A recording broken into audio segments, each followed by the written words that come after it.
Samedi 8 décembre, c'est un nouveau numéro de 50 Minutes Inside que les téléspectateurs ont retrouvé sur TF1. Un épisode auquel a participé Laetitia Milhaud, qui s'est confiée sur son endométriose. Non-Stop People vous en dit plus.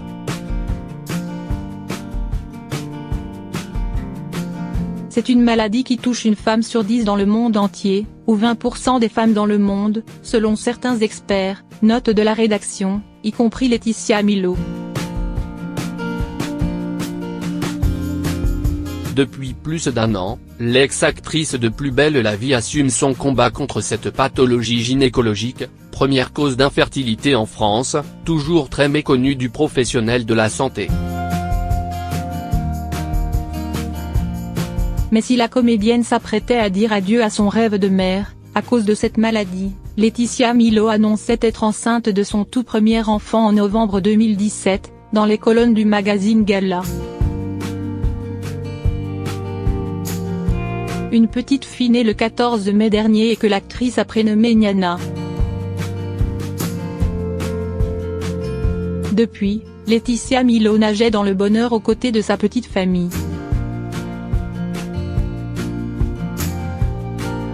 La maladie, on ne la guérit pas.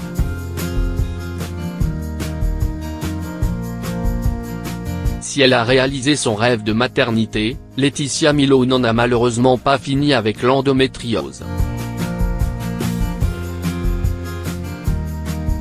En raison, l'absence d'un véritable traitement pour cette maladie, qui ne se soigne qu'avec des anti-inflammatoires, pour les douleurs.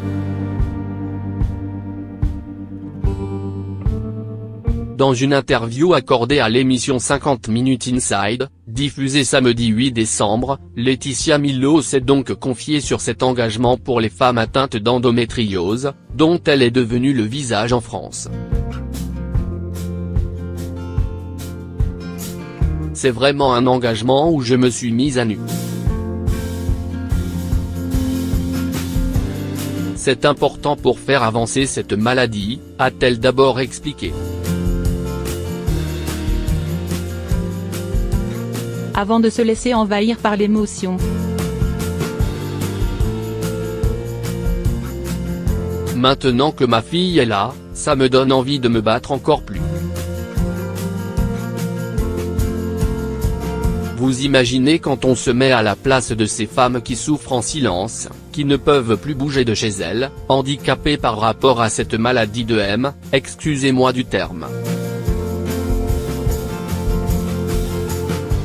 Mais ça empêche d'aller travailler, de vivre, de faire du sport. C'est dur pour ces couples, a-t-elle confié. Et en ce qui concerne son combat personnel contre l'endométriose, Laetitia Milhaud avoue qu'il est parfois difficile. La maladie reprend le dessus malheureusement. La maladie, on ne la guérit pas, on ne guérit pas de l'endométriose, a-t-elle conclu. Pour rappel, 91% des femmes atteintes d'endométriose évoquent leur pathologie comme un handicap, puisqu'elles souffrent de douleurs pelviennes au quotidien.